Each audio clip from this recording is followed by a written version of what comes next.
Welcome to Natural Habitat Adventures Daily Dose of Nature. Today's presentation, Why Culture Matters, the link between conservation and tourism, is brought to you by co-founders of the Cultural Sanctuaries Foundation, which is a Nat Hab Philanthropy grantee, Olivia, McKendrick, and Chris Rainier. Thank you so much for being here today, Olivia and Chris. Over to you. Thank you. Thank you so much, Brooke. We are really honored to be a Nat Hab grantee, first of all, and we're equally honored to be asked to present to you today. I'm Olivia McKendrick. And I'm Chris Rainier. And as Brooke says, together we run a nonprofit called the Cultural Sanctuaries Foundation. But what we'd really like to talk to you about today is culture, Indigenous culture in particular, and the link between Indigenous cultures and the lands that they look after, conservation, and the link to tourism, that all crucial link to tourism. To tell that story properly, though, we need to go back to the beginning. And I'm going to hand over Chris to kick us off. Thank you, Olivia. So I'd really like to start today with where my story began. In the early 1980s, deep in the valley of Yosemite, I was very privileged to be last assistant, photographic assistant to Ansel Adams. I was 19 years old, and I really wanted to learn about the power of photography, but also conservation. And there's no question that Ansel Adams' images helped preserve many of the great national parks of the United States. I always like to say that one of the greatest exports of America is the concept of our national parks. And so many national parks, where many of you have traveled all over the world, from Africa to Asia to the Amazon, are really modeled after that American concept. So my 5 years of working with Ansel Adams really taught me the power of photography, but also the importance of preservation of not only land, but the people, the indigenous people that live upon that. I grew up overseas. My father had a job where we lived in Australia, the Middle East, South Africa, and California. So for me, my mission was all about using photography as a social tool and preserving and maintaining and empowering the strength of national parks around the world and also indigenous people. One of the first places that I journeyed to after leaving the Ansel Adams studio in 1985 was the island of New Guinea. This is a small, isolated archipelago just north of Australia. It is a place where cultures still exist in a Stone Age environment, where rituals around birth and death and initiation really unfold even today in the 21st century. I would often travel by dugout canoe, seen here, or buy a one-way ticket on a Cessna airplane, go into an isolated valley and begin to connect with the culture and document the culture. I spent 10 years there, systematically sort of dividing the archipelago of New Guinea up into 19 different sections. This photograph is of a woman who's preparing for a wedding. What's most interesting is she's 500 miles from the coast, way up in the highlands, yet she has this shell from the coast across her chest. And the anthropologist that I was traveling with looked at those particular dots and realized that that had been traded up through numerous valleys, from one valley to the next, over 300 years. New Guinea is fascinating because you literally have thousands of languages, 1,200 different languages, not dialects, languages scattered across this archipelago. Literally from one valley to the next, you can have a completely different language. And that is what makes New Guinea one of the great linguistics epicenters as well as conservation epicenters in the world. So I would spend 6 to 7 months of the year hiking in, traveling in, and documenting many of the rituals, many of the costumes, many of the regalia and traditions. One particular time, I was over in the western part of Papua New Guinea, and I had heard this young boy was going to be initiated. And so the day before this image was taken, I was hiking over that hill you see, hiked down, came up, and just to camera right, again, the day before this image was taken, was an old man sitting there. He had watched me come down the trail and huff and puff all the way up. And through my translator, he said, "Which valley are you from?" And I smiled and I said, "Many, many valleys away," because quite conceivably a white person could have lived a valley or two over the hill. And I smiled and I said, "Nope, I'm from many, many valleys away." And he kept persisting. And then suddenly he looked up at the sky and he said, "I know where you're from. You're from where the green meets the blue." And I loved that as a metaphor and also the reality. Obviously, he'd heard about where the mountains end and the ocean, but in a way, we're all from where the green meets the blue. We're from this extraordinarily isolated island called Mother Earth. And so I love that metaphor, and I continue to tell the story. Further down the trail, I met this old man with these beautiful birds of paradise attire on his head. And once again, through my guide translated, I had noticed that there was a tree off to the left of this image. And I said, in a very Western way, "How many birds up in that tree?" The guide went back to the old man. They talked to each other for a second. And then my guide, in a very embarrassed tone, said, "Chris, we don't have words for numbers." And I thought, well, what a primitive, and I caught myself because I realized that it was a very different culture. What do they do that we do not? What do they hear that we have lost touch with? What does their world reveal to them without numbers and Western quantities? I knew I had to go further into the forest to learn to ask the right questions. Along the Sepik River area, which is in the sort of northeast of Papua New Guinea, they worship the crocodile. They believe they come from the mouth of the crocodile, to the point where the young initiates are scarred in the form of a crocodile. Both men and young women as well do this.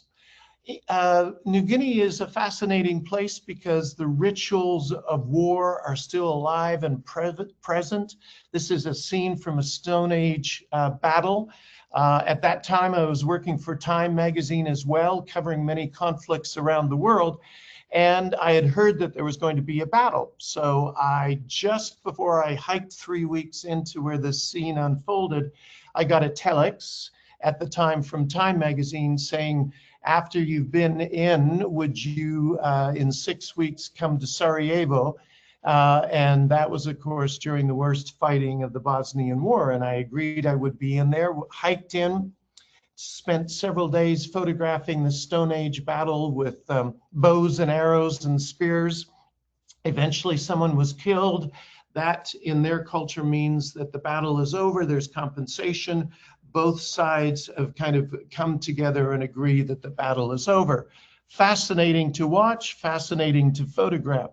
So I hiked back down to the coast, went to the capital, flew to Europe, and flew into Sarajevo during some of the worst fighting of the battle. And it struck me within days, what an amazing experience to have gone from Stone Age culture to modern Europe. You know, we have this conceit that we're have evolved. The only thing we've evolved is the sophistication of our weaponry.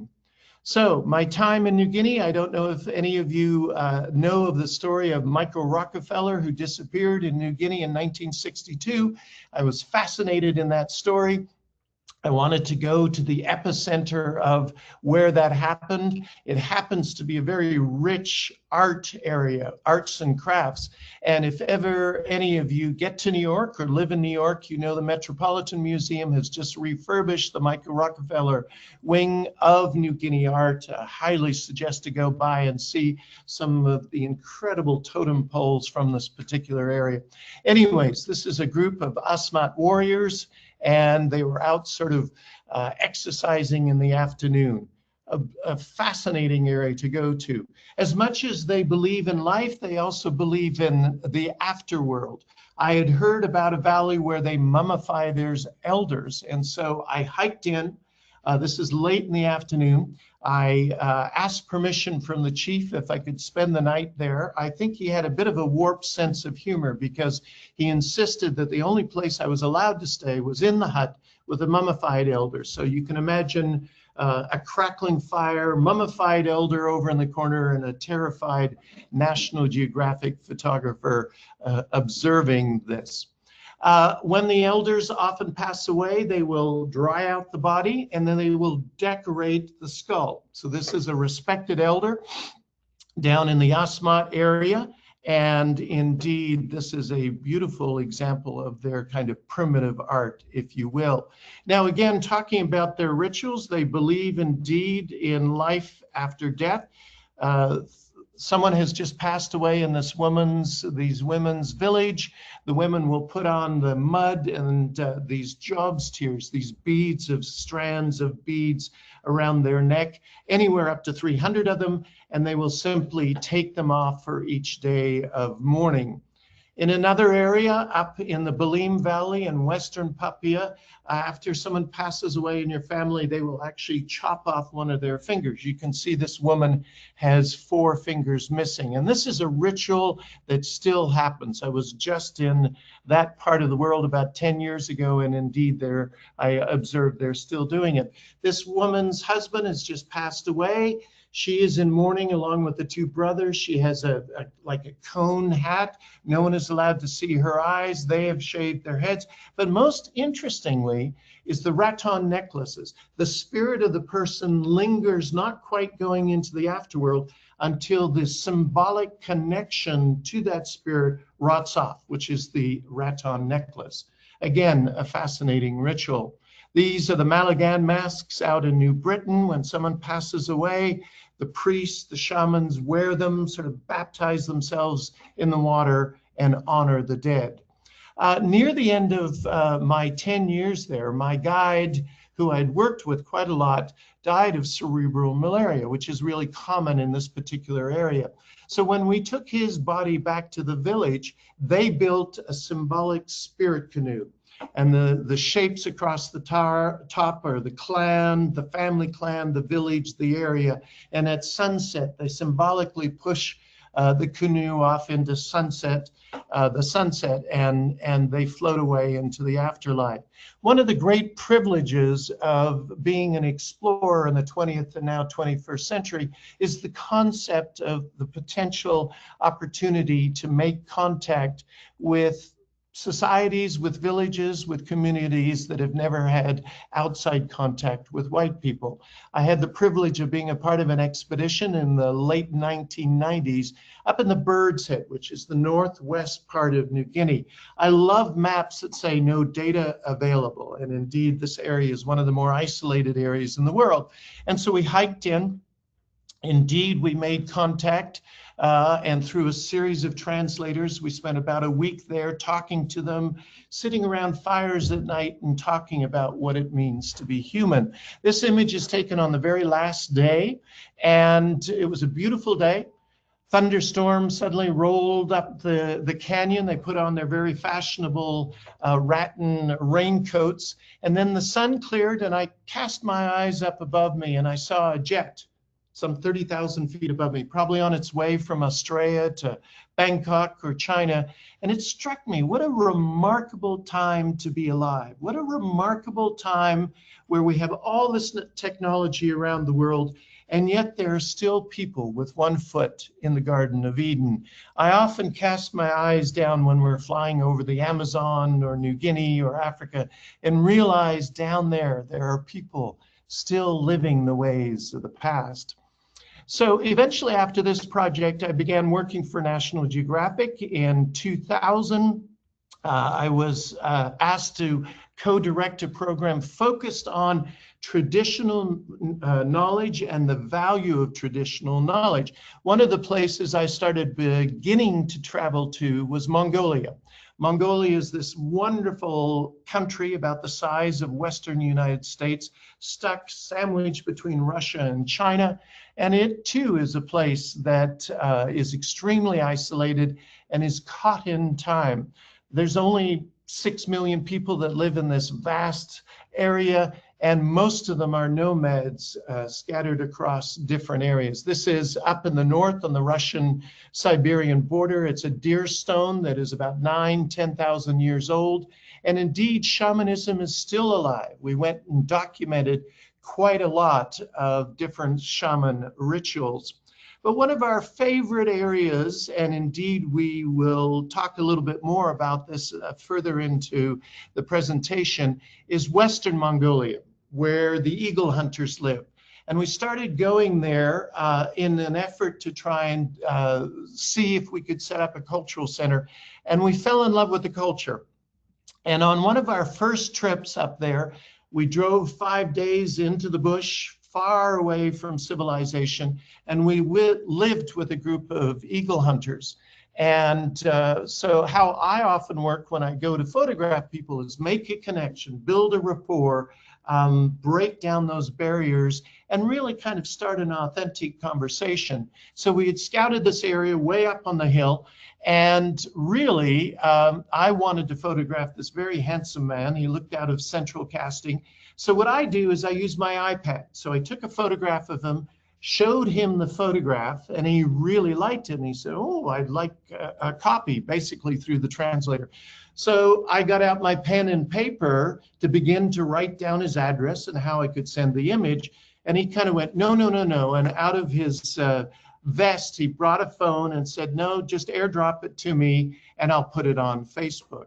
And why not? This is the 21st century. This is what is happening, and certainly we're working with traditional cultures around the world to connect them, if they so choose, to the internet for access to information, education, women's empowerment, documentation of language, and often these languages are on the verge of dying out, so that technology can preserve and amplify those traditions.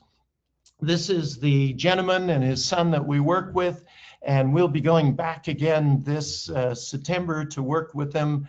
And again, Olivia will talk more a little bit about our cultural center there, which is helping document and amplify the amazing traditions going on there. Now, I'd love to kind of bring it back, if you will, to North America. I'm Canadian, and I have strong roots to the native North American culture. And as a part of our Cultural Sanctuaries Foundation, we've begun a 5-year documentation of traditions, regalia, sacred dances of the North American First Nations. We've begun to work with this wonderful gentleman, Larry, and we invited him out to Santa Fe earlier, about a year ago in the spring, and had this fantastic photo session with him. So, and again, what we're really trying to do is preserve this highly endangered tradition, and also to show the examples of the importance of the documentation and the importance of culture. And I just want to briefly touch, and I know Olivia will touch upon this as well, is the importance of tourism. Sustainable, good, healthy cultural tourism. Many of these cultures are looking for economic models. And so a part of what we believe in is that cultural tourism is woven into many of our cultural centers and many of the projects that we're working on. And so again, we'll talk a little bit more about that later. This is down in the Southwest Arizona, and this are the Zuni people. And what we're really trying to do, again, also is when I make contact with these different tribal people, share the images with them, share how much that we really believe in their culture. And for many, certainly traumatized cultures around the world, you know, to have acknowledgement that their culture is important, their language is important, is instrumental to the process of them revitalizing their particular traditions. You know, every 2 weeks, somewhere on the planet, an elder passes away. 70% of the languages on the planet, of the 6,000 languages, are oral.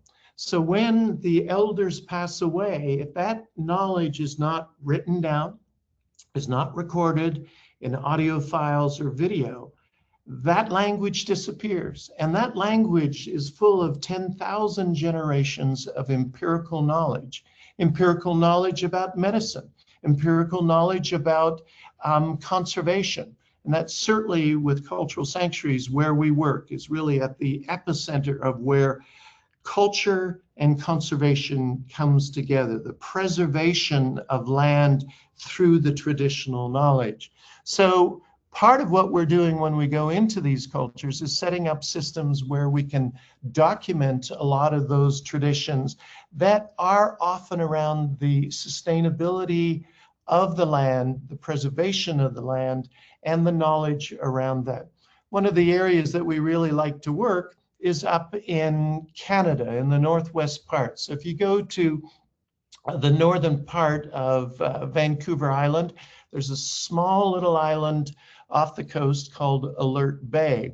And this was the epicenter of the potlatch tradition, which of course was outlawed in the early 1900s, forbidden to make their masks and do their traditions. And so for many, many years, it was against the law for them to basically have their own religion. And so somewhere in the 1980s, that revitalization began. And so they created a cultural center, a Umista Cultural Center. So we work very closely with them.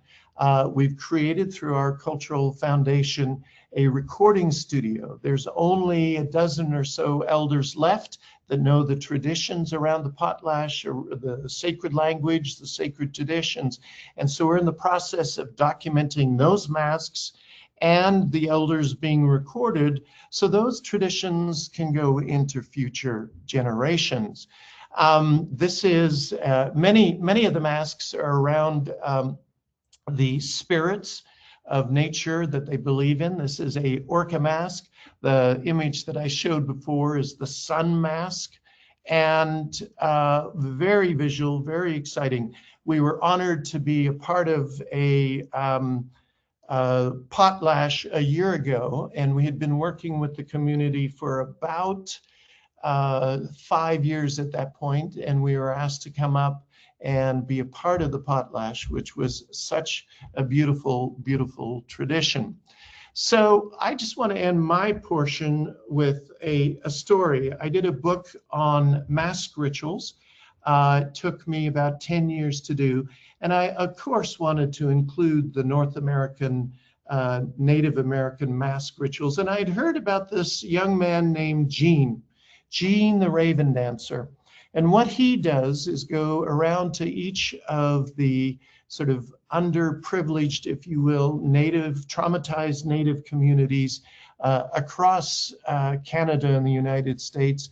And he does this wonderful dance, the dance of the raven. And he's a part of a process of helping to empower young Native Americans to believe in their culture, to feel the power of their culture. So we had invited him to photograph. We had made connection. I had talked to him a number of times over the phone, and we agreed to meet. He's Tlingit from the northwest part, and so we agreed to meet up. It was late in the afternoon.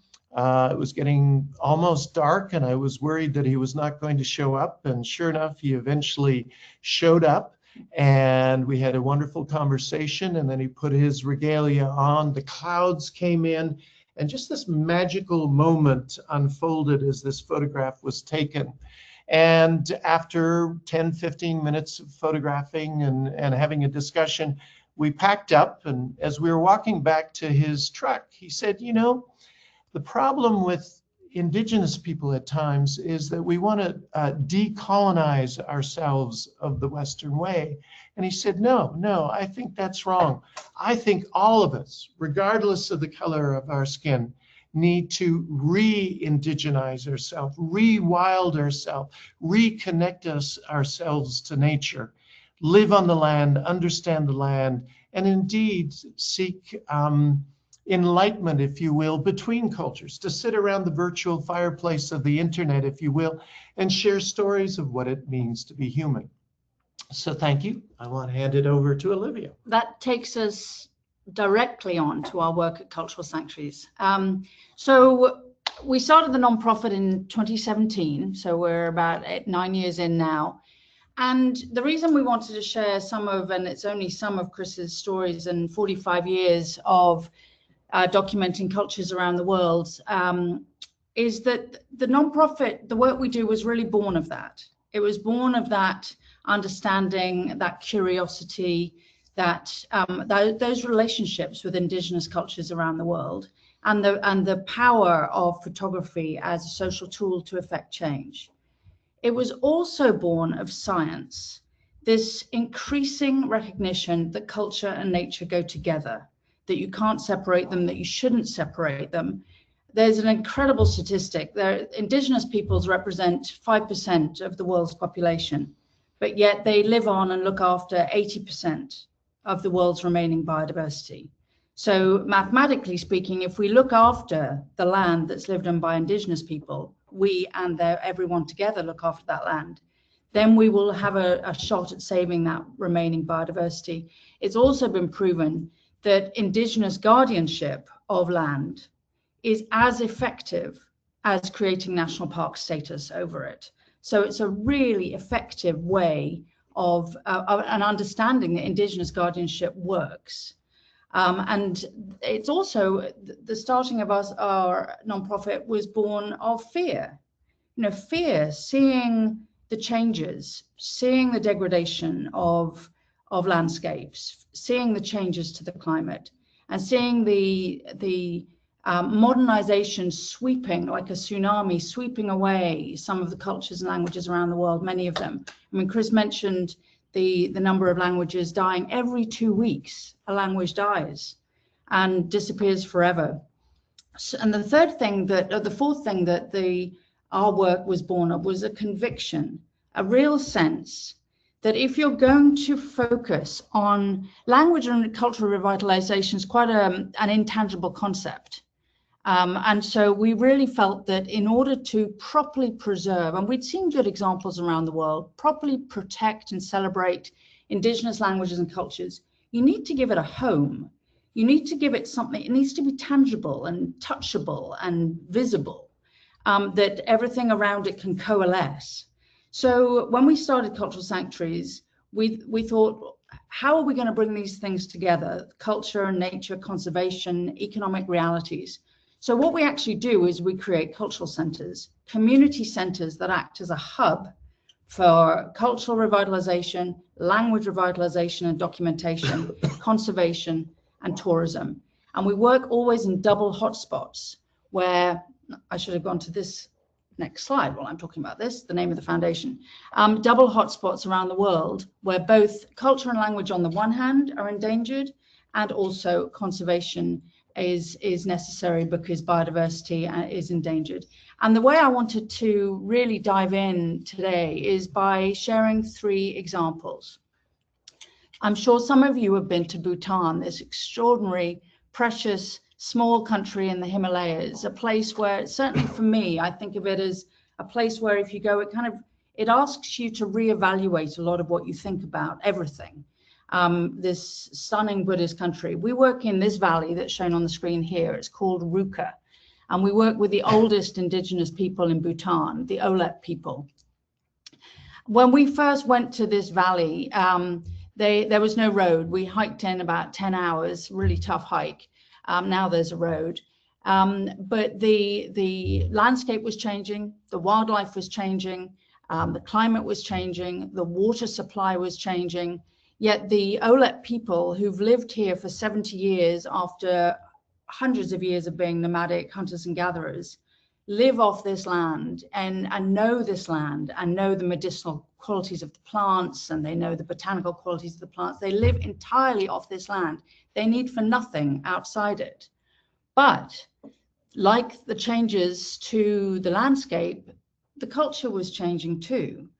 And when we got there, this was in 2017, there were 3 speakers left of the Olep language, just 3.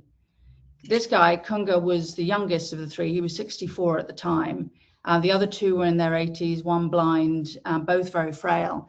This language had never been written down.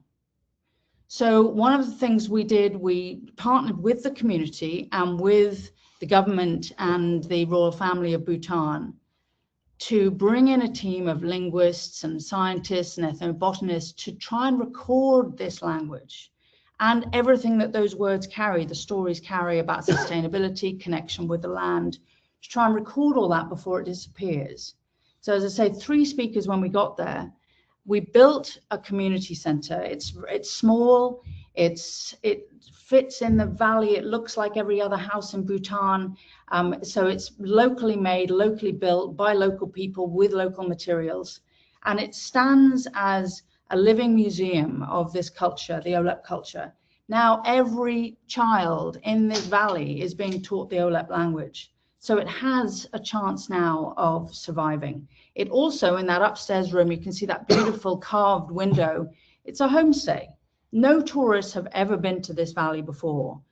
Now tourists can go and really soak up this authentic experience.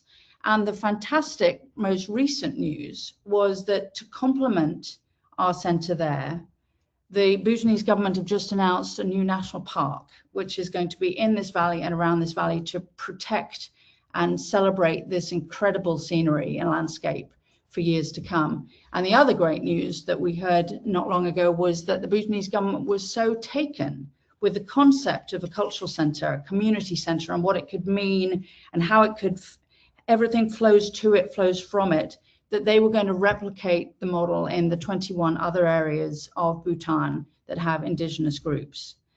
The second example I want to give you goes back to Mongolia. Now, it's, as Chris says, an extraordinary land. These eagle hunters have been living there they're Kazakh eagle hunters, originally from Kazakhstan, but their culture is changing. Their landscape is changing. The deserts in Mongolia in which the eagle hunters live, this is the far west of Mongolia, is drying. There's less ability for sheep to graze. There's been overgrazing. So these grasslands, which are essentially the equivalent as far as carbon sequestration is concerned in terms of climate change mitigation, these grasslands are so important. And they're changing. The scientists call them upside down rainforests. They're so important. We perhaps don't always recognize or know that. So the grasslands are changing and the eagle hunters' lives are changing too. This is a tradition that had been crushed, that was really by the 70s essentially almost disappeared under Russian rule of Mongolia for many years. And systematically, through leadership of some very key people, actually in the tourism sector, in the main, it has come back. And these eagle hunters are now thriving again. We teamed up with them to build the Eagle Hunter Cultural Center because there was nowhere in Mongolia that existed to celebrate, as now this center does, eagle hunting culture, eagle hunting traditions, the tools, the language around it, the relationship between the hunters and the land, the impact of the desertification and the drying out of the grasslands, and the impact on the eagles too, because the eagles' lives are changing just as the prey that they hunt, their lives are changing, and all of this is changing. So we are never trying to stop time. We're never ever focused on feeling that technology or modernity is not good. But what we feel very strongly is that as modernity and homogenization sweeps over us, we have to kind of fight back to help the communities who want to protect their language and culture do exactly that. There's an incredible festival, and I think Nat Hab takes groups each year to the festival that happens in the fall, where you see 100 eagle hunters come together, and to see them on horseback with these giant golden eagles on their arms is this sort of incredible symbiotic relationship between man, horse, and eagle is really the experience of a lifetime. So, but that festival, wonderful though it is only for a few days a year. The concept behind the center, and this image shows it in its early days, it's much fuller now of regalia and tools and all sorts of things. And and normally full most days with lots of school kids and eagle hunters too. But this is all year round, so you can go and learn about the nexus between the culture and the landscape and the eagles and how it all works and what we need to do to save these grasslands. And we were really honored last March that one of Chris's images of Dilacan here, one of the eagle hunters we worked with, made it onto the front cover of Time magazine. I mean, what incredible profile for the eagle hunters. And we were also named, the center was named by Condé Nast Traveler as one of its bright ideas in Travel 2025. Again, bringing this idea, this constant repetition that we see over and over again, culture, conservation, and tourism, and how those things go together. The third example and final example I want to give today is in relation to Michoacan in Mexico. Again, Nat Hab and some of you may have gone with Nat Hab to see the butterflies.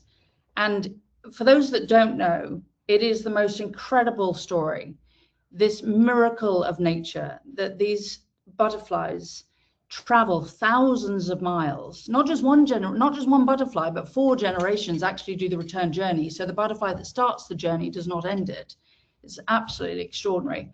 These butterflies come all these thousands of miles, arriving down in Michoacan in the pine and Oyamel fir mountains of this particular area on or around the same day. The butterflies arrive, and it happens to be around the Day of the Dead, when Mexicans celebrate the Day of the Dead. So a lot of Mexicans view the butterflies as the returning souls of their ancestors, their deceased family members.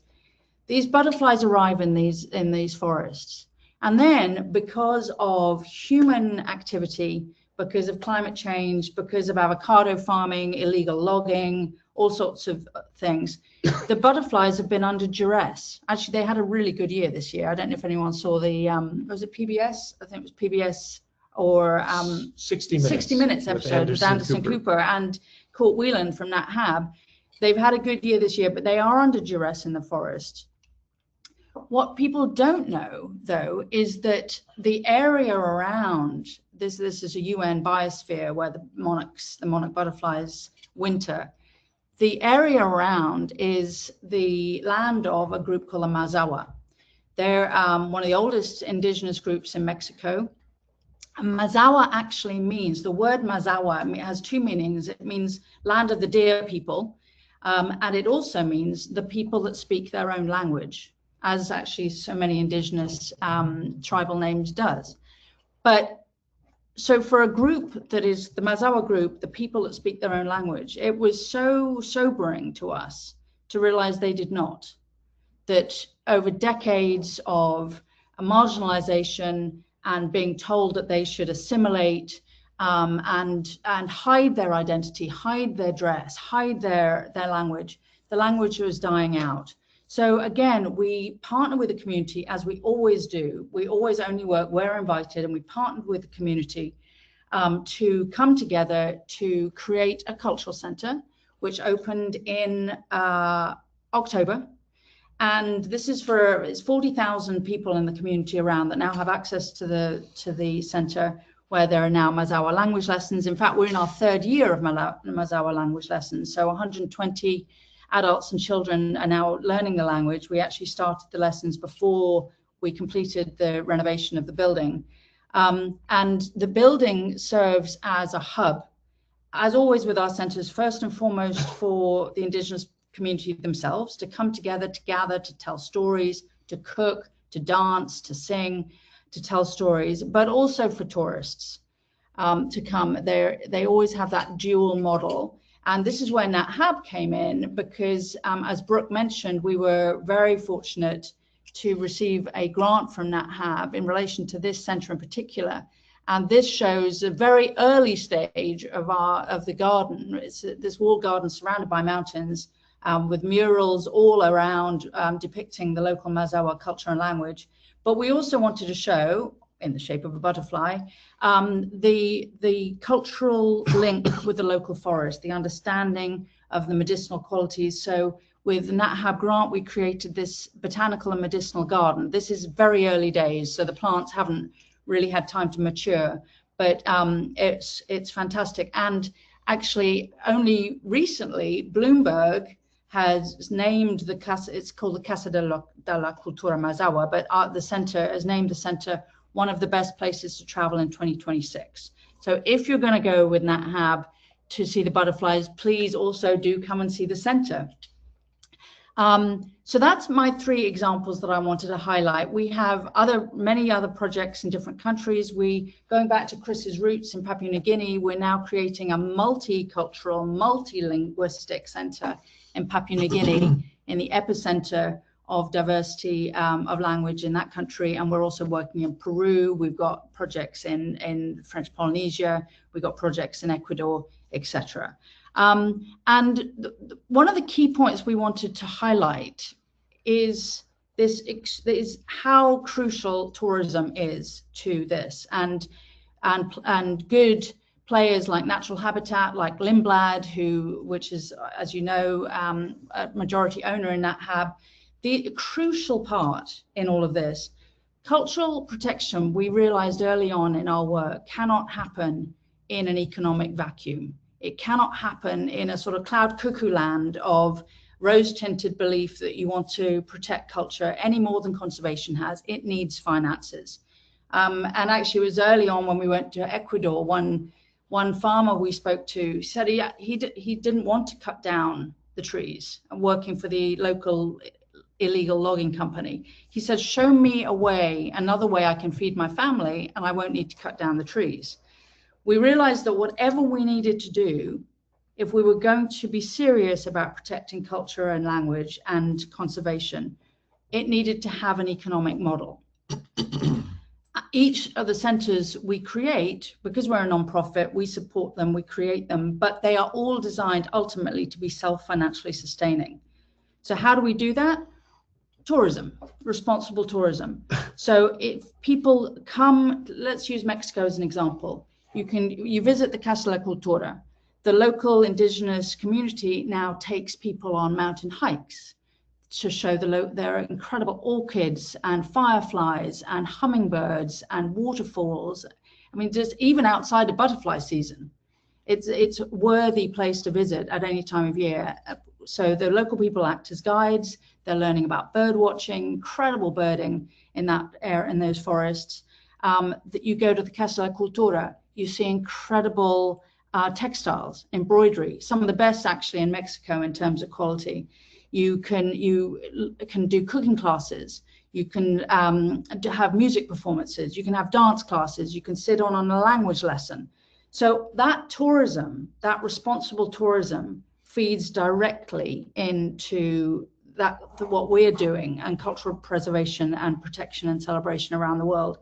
And the other thing that I think is perhaps less obvious, but is connected, is the link of tourism to a sense of pride.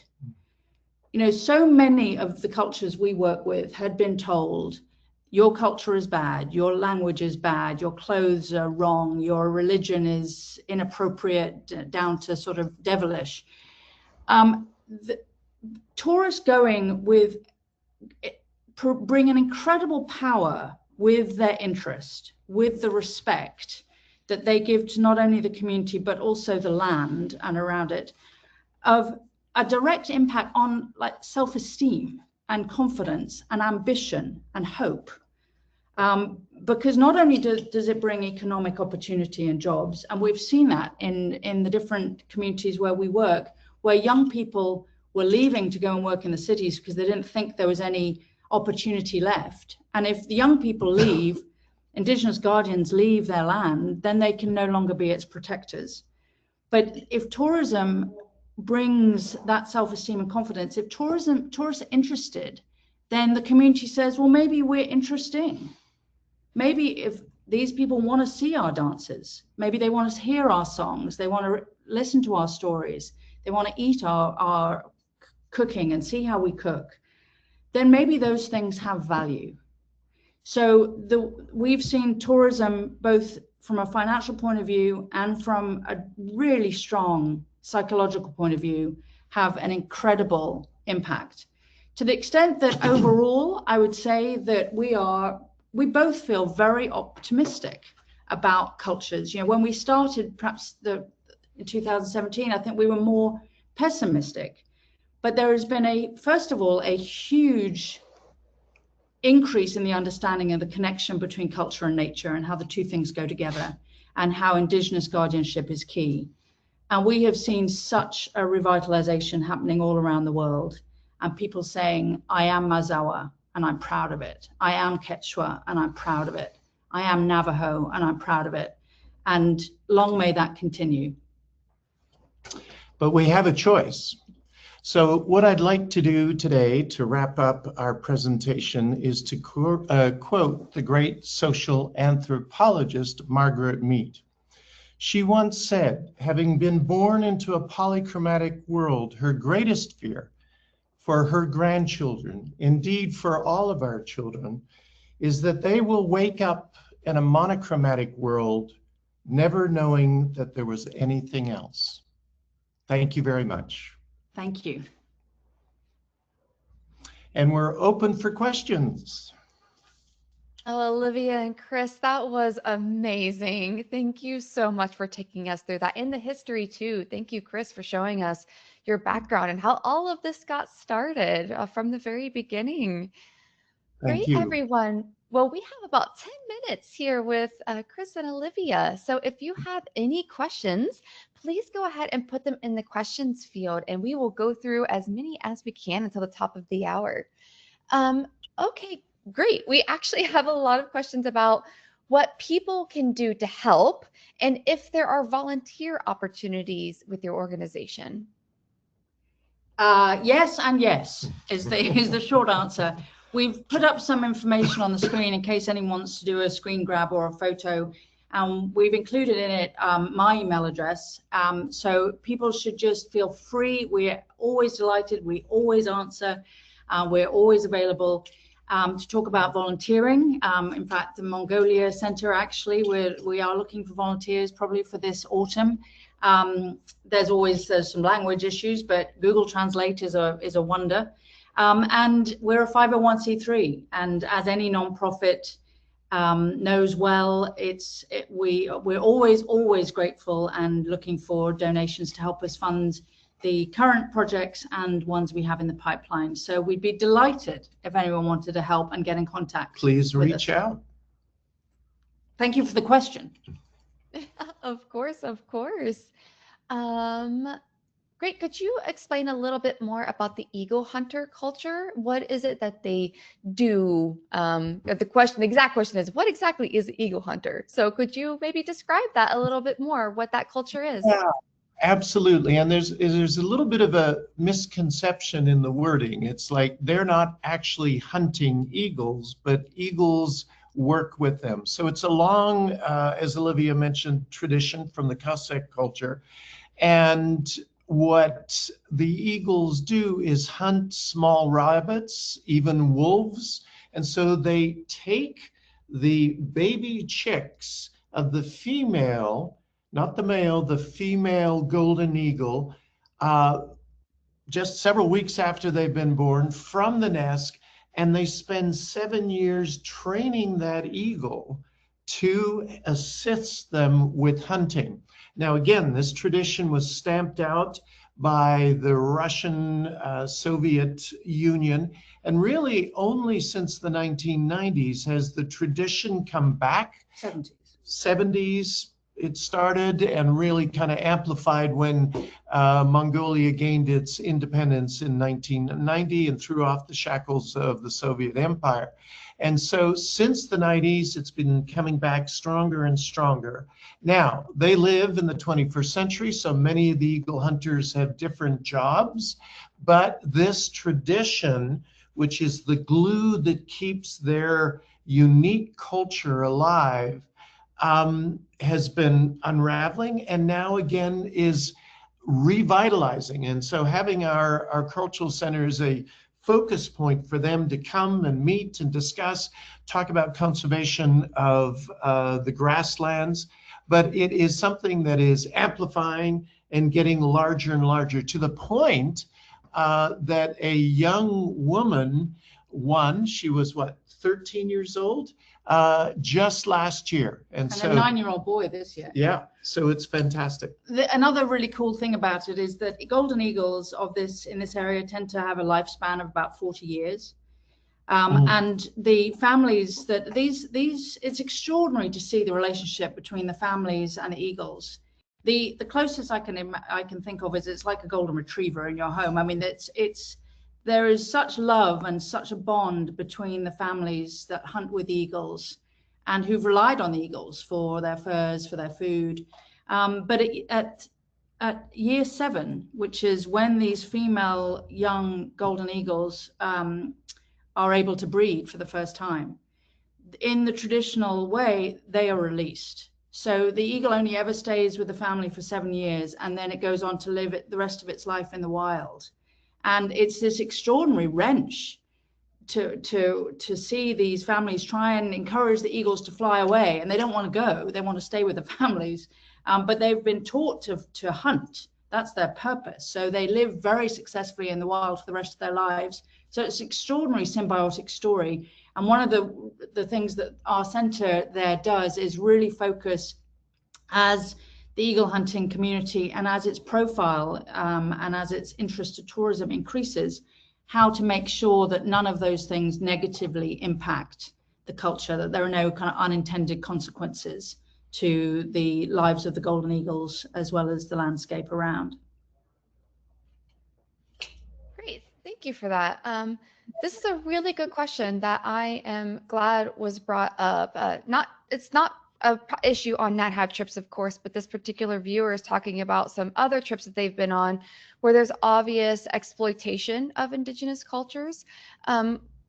How do you guys address this? Because obviously you're adamant on protecting these cultures. So how do you view that?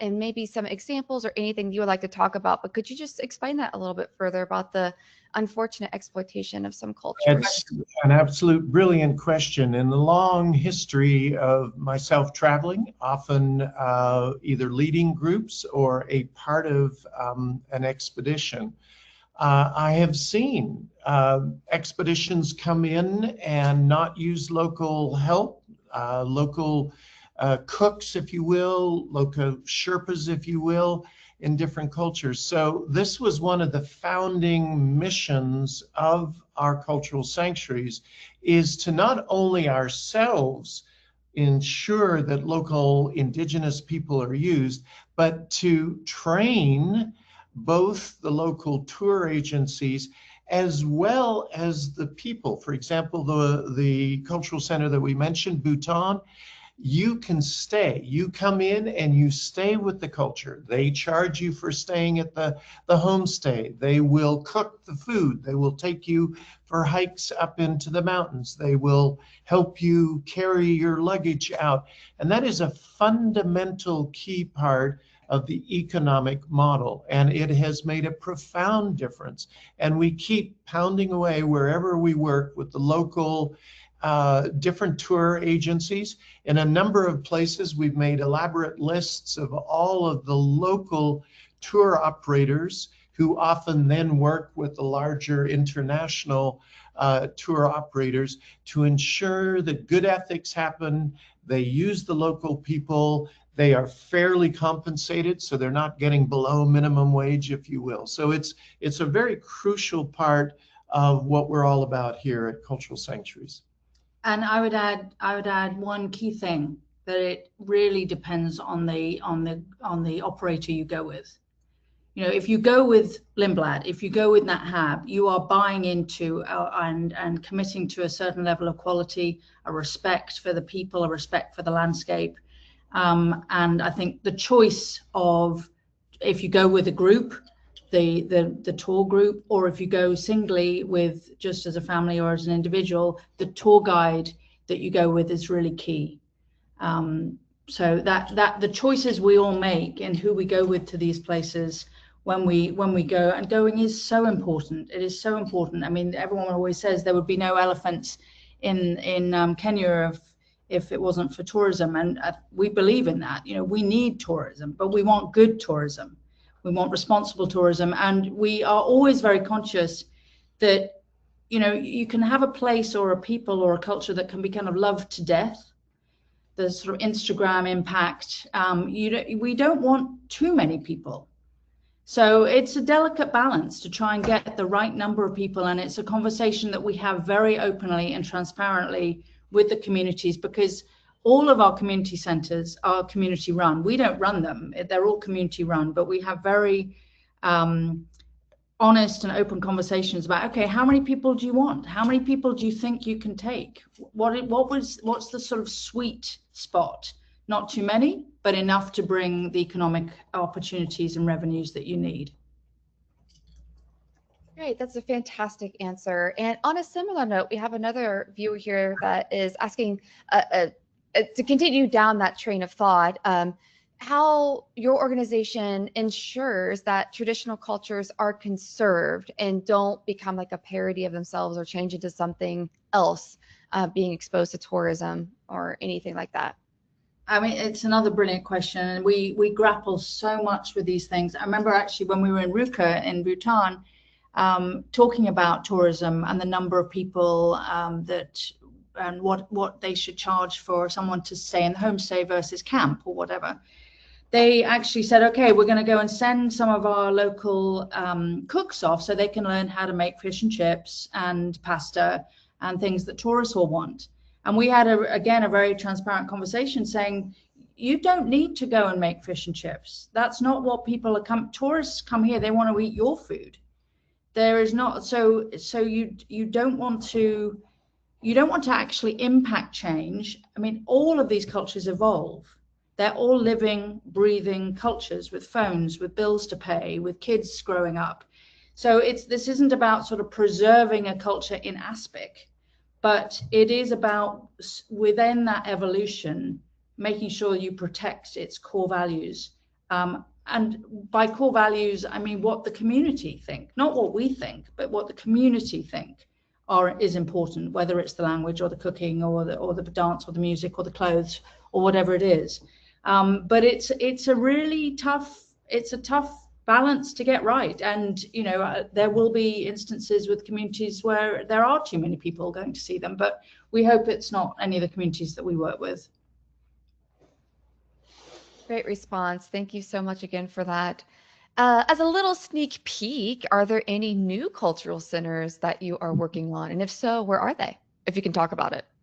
Well, we go back to New Guinea. Ever since I did my project in New Guinea, especially when we started the Cultural Sanctuaries Foundation, said, my God, I have to get back to New Guinea. We have to get back to New Guinea, again, referencing 1,200 languages.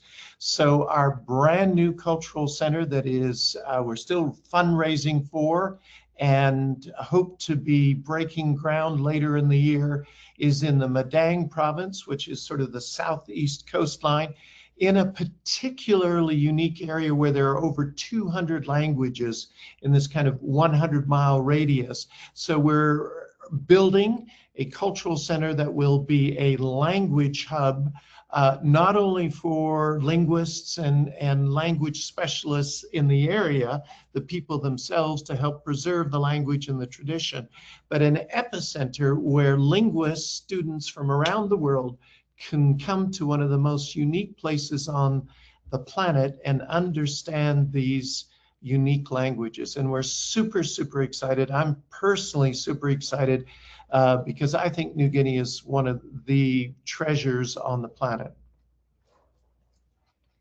Well, absolutely wonderful, Chris and Olivia. We have reached the top of the hour somehow already. I feel like that flew by. I was so engrossed in your presentation. So I will turn it to you for any last closing comments that you would like to share. Just thank you. Thank you for joining us today. Thank you to Brooke and Nat Hab for hosting us, for supporting our work. We are really grateful. And as we said before, if anyone wants to get in touch, just send us an email. Awesome. Thank you both so much. And everybody, I have a link directly to their organization in the replay email. So you will get that right to your inbox. If you don't want to write down their information here, I have it for you available. So Awesome. Olivia and Chris, thank you so much for taking the time to present to us today. And I would like to thank everybody who tuned in. If you're interested in information on how you can travel with Nat Hab, give us a call at 800-543-8917 or send us an email at info@nathab.com. Our adventure specialists are more than happy to help you. Join us tomorrow for our next daily dose of nature. You can check out this week's lineup, including registration links on our website at nathab.com/webinars. We did record today's presentation and the replay will be available on our website soon. With that, I will conclude the webinar. Goodbye, everybody. Bye-bye. Bye. Thanks, Brooke. Thanks, everyone.